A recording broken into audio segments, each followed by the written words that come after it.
Assalamualaikum warahmatullahi wabarakatuh. Selamat siang, Pak Ganda. Perkenalkan nama saya Muhammad Alifran Rifa Renaldi dengan NIM 121211067. Di sini akan mempresentasikan terkait penelitian saya pada saat kerja praktik di PTJ Resources Bola Mongondo yang berjudul Analisis Geoteknikal Lereng Pit Main Ridge Tengah di Tambang Emas PTJ Resources Bola Mongondo dengan melakukan scan line dan slope stability radar atau SSR untuk menganalisis kestabilan yang menggunakan analisis kinematik dan limit equilibrium method. Selanjutnya, untuk outline penelitian saya, yang pertama ada pendahuluan, terdiri dari perumusan masalah, serta perumusan tujuan, kemudian metode penelitian, kemudian yang kedua ada pengambilan dan pengolahan data yang terdiri dari pengambilan data diskontinuitas dengan cara scan line, kemudian rock mass rating atau RMR, dan slope stability radar atau SSR. Analisis pembahasan terdiri dari analisis kinematik dan peta potensi longsor, kemudian analisis slope stability radar atau SSR, dan analisis dinamis kestabilan lereng dan rekomendasinya. Kemudian untuk kesimpulan saran, berisikan kesimpulan dan saran. Untuk bagian pertama itu perumusan masalah dan tujuan penelitian. Itu yang pertama bagaimana karakteristik geologi dan properti material geoteknik dari masa batuan pada area penambangan terbuka pit main ridge tengah PTJ Resources Bola Mongondo. Yang kedua adalah bagaimana klasifikasi masa batuan RMR di lereng pit main ridge tengah PTJ Resources Bola Mongondo. Dan yang ketiga adalah bagaimana analisis kinematik di lereng tengah pit main ridge tengah PTJ Resources Bola Mongondo. Dan yang keempat adalah bagaimana hasil monitoring lereng yang digunakan pada pit main ridge tengah PTJ Resources Bola Mongondo. Dan terakhir adalah bagaimana rekomendasi lereng yang dapat diterapkan untuk meningkatkan faktor keamanan lereng pit main ridge tengah PTJ Resources Bola Mongondo. Kemudian untuk metode penelitian, saya menggunakan mengacu pada flowchart rancangan lereng galian untuk mengetahui kestabilan lereng dan risikonya dari modifikasi Hooke tahun 1947, yang mana pada saat penelitian ini, saya melakukan pendidikan awal dan pengumpulan data geologi dengan metode scan line untuk bisa mengetahui bidang diskontinuitas dan kondisi geologi pada lereng pit Maris Tengah. Kemudian yang kedua, saya melakukan desain lereng dan tindakan remedial untuk bisa mengetahui apakah perlu dilakukan rekomendasi lereng terkait dinding lereng yang sudah dilakukan di PT JRBM. Kemudian, untuk cakupan penelitian, lereng yang diambil sebagai objek penelitian terletak di akses jalan tambang pit Maris Tengah sesuai dengan gambar yang mana menuju HSSC. Di beberapa bagian, pada dinding lereng tersebut telah terjadi longsoran dan batuan yang jatuh. Maka dari itu dilakukan scan line, analisis RMR, dan analisis kinematik. Kemudian dikonfirmasi pula dengan alat bantu dari radar SSR dengan tipe Ground Probe FX. Terdapat 7 lokasi yang dilakukan scan line yang dibagi berdasarkan elevasi bench, yaitu RL740, R735, R720, 705, 690, R680, dan R675. Kemudian di bagian kanan adalah peta sayatan yang saya buat untuk melakukan analisis lereng pit Maris Tengah sesuai dengan gambar dan di RL sesuai dengan elevasi bench-nya. Kemudian yang kedua, selanjutnya adalah klasifikasi massa batuan dengan menggunakan RMR. Yang di sini saya hasil dari metode scan line pada melakukan mapping, dan yang saya tampilkan adalah contoh pengolahan data klasifikasi RMR pada segmen 26 RH690. Di bagian sebelah kiri, untuk bisa mengetahui kuat tekan batuan, di sini saya menggunakan rebound Smith hammer untuk bisa mengetahui kuat tekan dari massa batuan di salah satu lereng dinding pit main ridge berdasarkan dari segmennya. Di sini saya melakukan pengujian sebanyak 3 kali untuk bisa mendapatkan nilai rata-ratanya, kemudian diubah untuk mendapatkan nilai uji kuat tekan batuan. Kemudian di bagian kanan, saya melakukan observasi dari suatu segmen, yang mana untuk bisa mengetahui kondisi air tanah, jarak antar spasi kekar, dan juga kondisi diskontinuitasnya.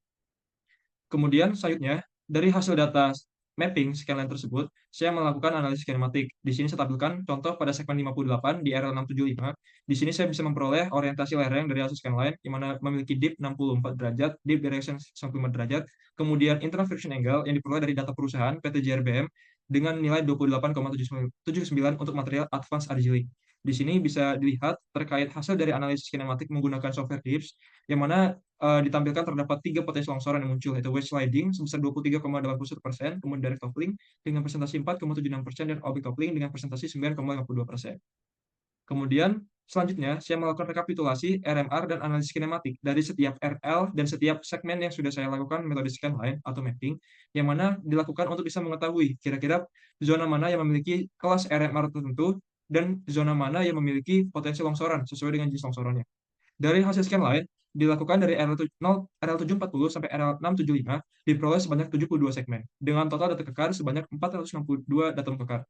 Dengan rincian, data primer yang saya ambil sendiri pada saat kerja praktik selama 1 bulan, yaitu 47 segmen atau 299 kekar. Kemudian data sekunder dari hasil praktikan sebelumnya, yaitu sebanyak 25 segmen, dengan datum sebanyak 163 kekar.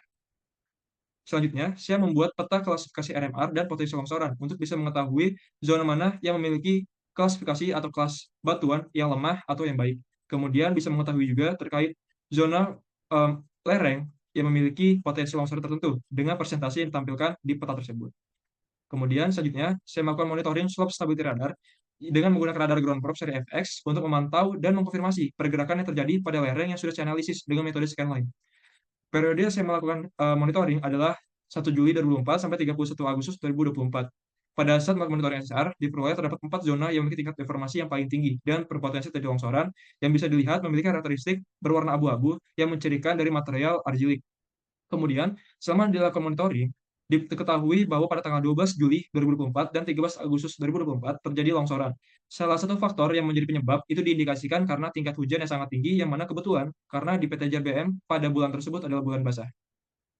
Kemudian ini contoh pengolahan data monitoring di zona C pada tanggal 13 Agustus 2024. Di sini analisis yang bisa diperoleh adalah dari perilaku deformasi linear, yang mana selama terjadi hujan, perilaku deformasi linear menunjukkan adanya deformasi linear. Kemudian onset failure yang menunjukkan sudah mulai terjadinya longsoran. Kemudian dilanjutkan perilaku deformasi progresif dari pukul 02.30 dini hari sampai 13.53 Agustus 2024 yang berlangsung selama 11 jam 23 menit. Kemudian longsoran terjadi pada tanggal 13 Agustus, tepatnya pada pukul 13.53 waktu Indonesia Barat. Kemudian selanjutnya saya melakukan analisis kestabilan lereng. Di sini saya melakukan dua sayatan, yaitu sayatan AA dan BB. Namun pada saat presentasi saya tampilkan satu saja, yaitu pada sayatan AA. Di sini adalah lereng sayatan alasan sebelum rekomendasi. Dengan data seismic load dan juga line load yang data dari perusahaan serta material propertiesnya. Di sini rekapitulasinya bisa dilihat pada interim 1 dan interim 2. Tingkat faktor keamanannya hanya 1,001 atau 1,005, sehingga keterangannya tidak aman sesuai dengan Capman 1827. Kemudian untuk overall slope-nya dikategorikan aman dengan FK 1,479. Sehingga saya melakukan rekomendasi yang mana dengan mengubah sudut single slope dilandaikan dari 51 derajat menjadi 44 derajat. Kemudian lebar berm width dilebarkan menjadi 9,3 meter untuk memperoleh overall slope yang lebih landai. Sehingga diperoleh untuk masing-masing interim dan juga overall slope memiliki kategori aman dengan nilai FK terendah adalah 1,118 dan FK tertinggi adalah 1,653 pada di interim 1. Kemudian kesimpulan dari hasil penelitian saya adalah berdasarkan hasil scanner yang dilakukan di lereng pit Mendy Tengah PT JRBM, diperoleh bahwa terkait kekuatan massa batuannya dengan menggunakan klasifikasi RMR, kekuatan batuan yang ada pada pit Mendy Tengah di PT JRBM terdiri dari fire rock dengan nilai 41 sampai 60, kemudian weak rock dengan rentang nilai 21 sampai 40. Kemudian tipe longsoran yang muncul adalah wedge sliding, planar sliding, dan direct toppling dan oblique toppling. Kemudian hasil pemantauan dari 4 zona diketahui bahwa terdapat 2 kali longsoran yang mana diindikasikan karena tingkat hujan yang sangat tinggi pada saat bulan basah, yang mana pada di material batuan argilik. Kemudian berdasarkan hasil pemantauan juga dapat dikonfirmasi bahwa zona lereng yang memiliki klasifikasi RMR lemah atau weak rock memiliki potensi terjadi longsoran yang lebih tinggi sesuai dengan hasil klasifikasi RMR dan juga SSR. Kemudian dilakukan analisis kestabilan lereng pada sayatan A aksen dan BB aksen dengan mempertimbangkan tingkat muka air tanah, seismic load, dan line load untuk di sayatan A aksen. Untuk BB aksen hanya mempertimbangkan tingkat muka air tanah dan seismic load karena pada saat di sayatan BB aksen tidak ada interim yang mana tidak ada kendaraan atau dump truck yang lewat. Kemudian saran pada penelitian ini adalah dapat dikembangkan lebih lanjut dengan model 3 dimensi untuk mendapatkan gambaran lebih detail mengenai kondisi geometri lereng dan distribusi bidang diskontinitas. Kemudian kedua adalah mengingat bahwa faktor eksternal seperti curah hujan memiliki pengaruh signifikan terhadap kestabilan lereng. Penelitian lebih lanjut dapat fokus pada analisis kestabilan lereng dengan variasi tingkat muka air tanah sebagai variabel utama, khususnya pada musim penghujan atau bulan basah. Yang ketiga adalah sebagai kelanjutan dari penelitian ini, pengujian sifat mekanika batuan dengan metode tambahan seperti axial test atau direct shear test dapat memberikan data yang lebih komprehensif, sehingga hasil analisis kestabilan lereng menjadi lebih akurat. Sekian presentasi yang telah saya lakukan selama penelitian di PT JRBM. Kurang lebih saya mohon maaf. Wassalamualaikum warahmatullahi wabarakatuh.